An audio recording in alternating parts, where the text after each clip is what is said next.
नमस्कार, मास्टर रेसिपीजमध्ये सगळ्यांचं मनापासून स्वागत. आज मी तुम्हाला एक रेकॉर्डिंग ऐकवतो आहे. ते रेकॉर्डिंग तुम्ही ऐका आणि त्यानंतर आपण रेसिपी कोणती आहे ते तुम्हाला कळेल. ऐका.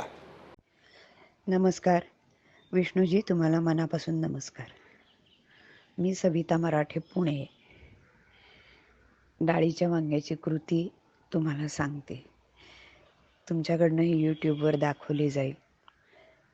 ही माझ्या आईला खूप मोठी श्रद्धांजली असेल माझ्याकडून. माझी आई श्रीमती अंबुताई मराठे ही वांगी अतिशय सुंदर करायची. तर हा पदार्थ नुसता पदार्थ म्हणून घेऊ नका. या त्यांच्या बोलण्यातून त्यांचं आईवरचं प्रेम, पदार्थावरचं प्रेम, वरणावरचं प्रेम हे सगळं दिसतं आहे. आणि हे सगळं प्रेम मी माझ्या पदार्थात ओतणार आहे. आणि नेहमी म्हणतात ना की पदार्थ चांगला कधी होतो, तर तुम्ही त्याला मन लावून केलं, म्हणजे प्रेमाने केलं, तो पदार्थ उत्तम होतो. तर सविताजी, तुमची आई म्हणजे अंबुताई मराठे यांचा हा पदार्थ आपण तयार करू. चला.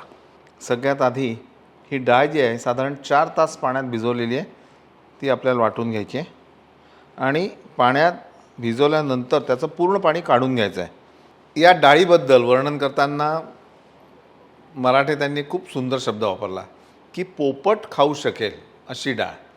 म्हणजे खूप जास्तही पिसपिसीत नको आणि अगदी कडकही नको. साधारण 3.5-4 तास नॉर्मल याला लागतात.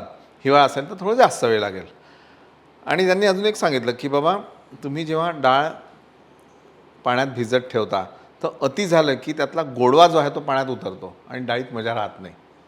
लक्षात ठेवा. छोटी टीप आहे, महत्त्वाची आहे की चण्याची डाळ आपण पाण्यात जेव्हा भिजवतो एखाद्या पदार्थासाठी, तर ती 3.5-4-5 तासाच्या वर जास्त ठेवू नका. त्याचा गोडवा पाण्यात उतरतो आणि डाळीत मजा येत नाही.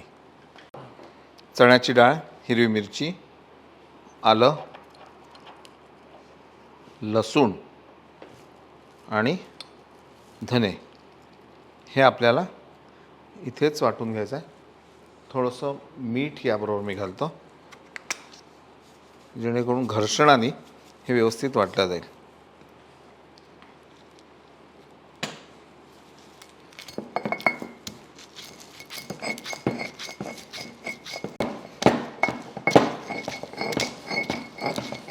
कोथिंबीर घालायची, जिरं, म्हणजे जिरं, हिरवी मिरची, कोथिंबीर, लसूण, आलं आणि चण्याची डाळ याचा एकत्रित जो सुवास असतो तो अप्रतिम. तो धने पावडर, जिरे पावडर रेडीमेडमध्ये येत नाही. मराठी त्यांची एक गंमत सांगतो. त्या नेहमी रिक्वेस्ट टाकायच्या, सर डाळीचं वांगं, डाळ वांगं तयार करा, डाळ वांगं. तर डाळ वांगं म्हणजे इकडे एक विदर्भात वेगळा प्रकार असतो की तूर आणि चणा एकत्र करून त्याचं फोडणीचं वरण करायचं आणि त्याच्यात वांगी सोडायची.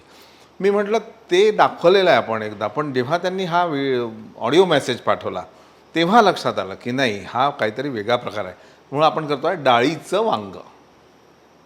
यामध्ये आता 1 वाटी कणिक, 1 वाटी चण्याच्या डाळीचं पीठ, आणि त्यांनी मला थोडा मैदाही घालायला सांगितला, पण मी मैदा घालत नाही मुद्दाम, कारण कित्येक लोकांना आजकाल मैदा चालत नाही.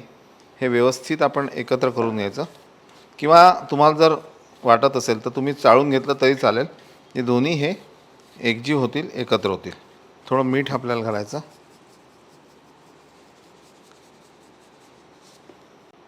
आणि तेल.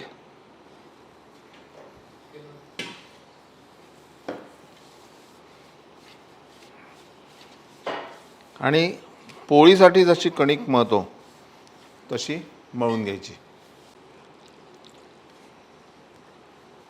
खूप सैल नको. खूप जास्त जर प्रमाणात कणिक असेल, एक छोटी टीप देतो, तर भिजवायला त्रास होतो. तर आपण काय करायचं, थोडी थोडी भिजवायची. ही भिजवून बाजूला ठेवायची, मग दुसरा गोळा घ्यायचा, तो भिजवून तो बाजूला ठेवायचा, मग उरलेली कणिक त्यामध्ये थोडं पाणी,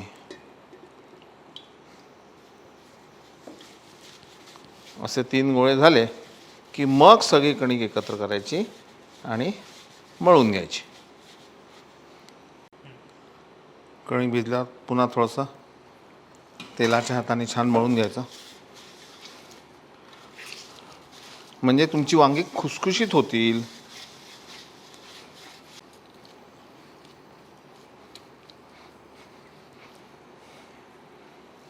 एक 5 मिनटं झाकून ठेवू.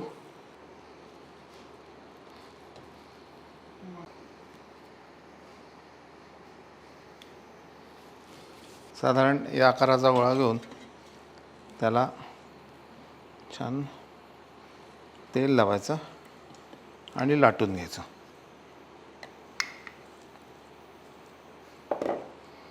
अशी लाटी तयार झाली की एकसारखी करायची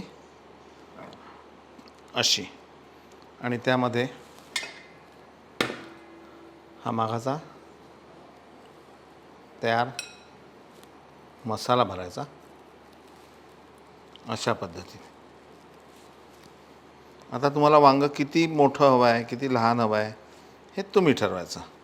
अगदी छोटी वांगी करायची की मोठी करायची, पण साधारण एक वांगं एक मनुष्य खाऊ शकेल असा याचा जर आकार केला तर साधारण हे असं वांगं तयार होतं.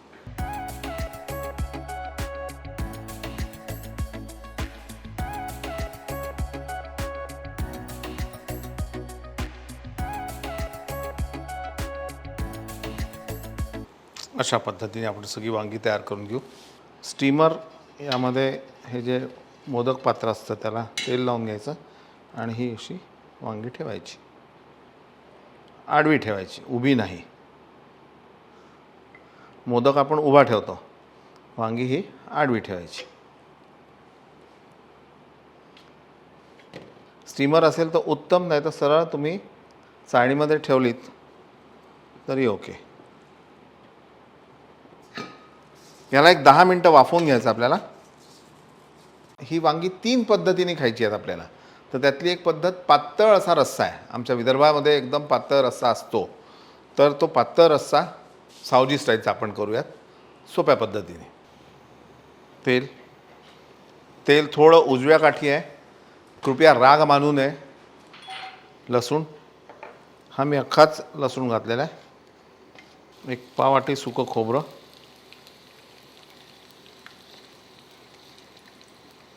हे खोबरं जे आहे ते असं छान लाल होऊ द्यायचं.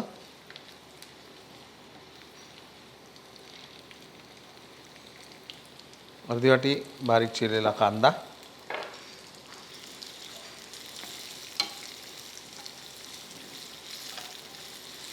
जो काय मसाला उपलब्ध असेल त्यामध्ये स्टारफूल, जायपत्री, दालचिनी, काळी मिरी, लवंग,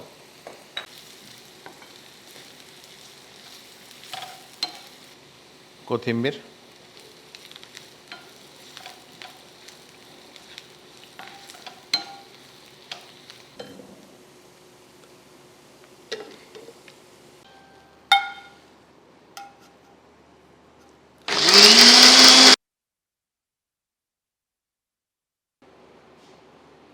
थोडं तेल,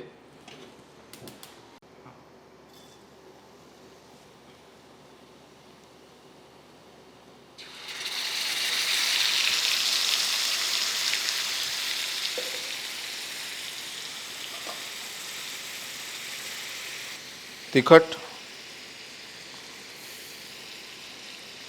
हळद आणि थोडा गरम मसाला.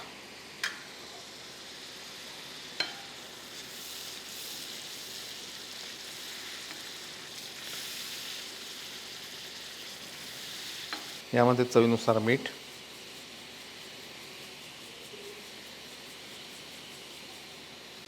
आणि पाणी, आल्याची पेस्ट. आणि एवढाच पातळ पाहिजे, किंवा याच्यापेक्षा जर पातळ झालं तरी मजा येईल. खूप जास्त घट्ट ग्रेव्हीसारखा नको. तोपर्यंत दुसऱ्या एका फोडणीची तयारी करू.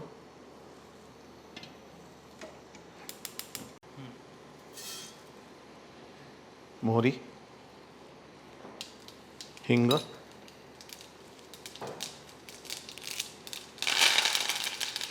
कढीपत्ता, गॅस बंद, आणि तीळ.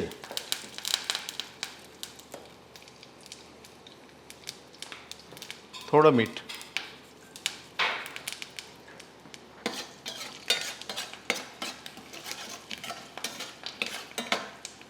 आता ही फोडणी झाली, ही ग्रेव्ही झाली.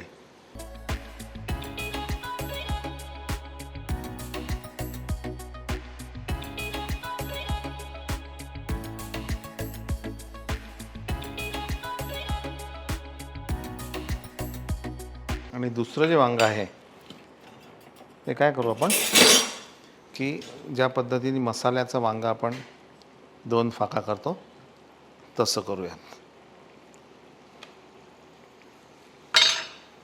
अशा पद्धतीने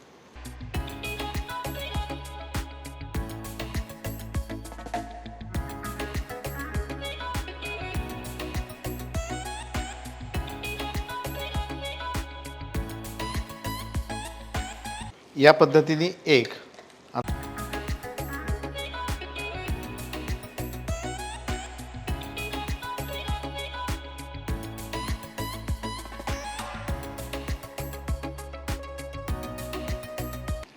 ही पद्धत दुसरी. आणि यामध्ये माऊलीचं आपण कच्चं शेंगदाण्याचं तेल घालतोय. खूप छान लागतं. आणि नंतर ही पद्धत की याला ढोक्याप्रमाणे फोडणी दिली अशा पद्धतीने.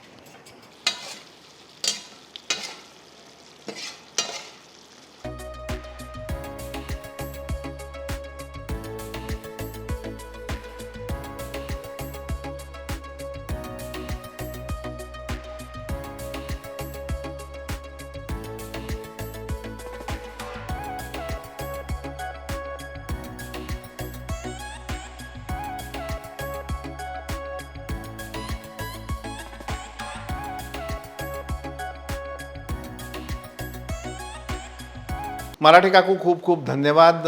तुम्ही एवढ्या प्रेमाने ही रेसिपी पाठवली. करताना काही चूकभूल झाली असेल तर माफी मागतो, पण माझ्या हिशोबाने उत्तम रेसिपी झाली आहे. तुम्ही सगळे करा आणि केल्यानंतर कळवायला विसरू नका की कशी झाली आणि तुमची ही पोचपावती मी मराठी काकूंपर्यंत पोचवेल. नमस्कार. पाहत राहा मास्टर रेसिपीज.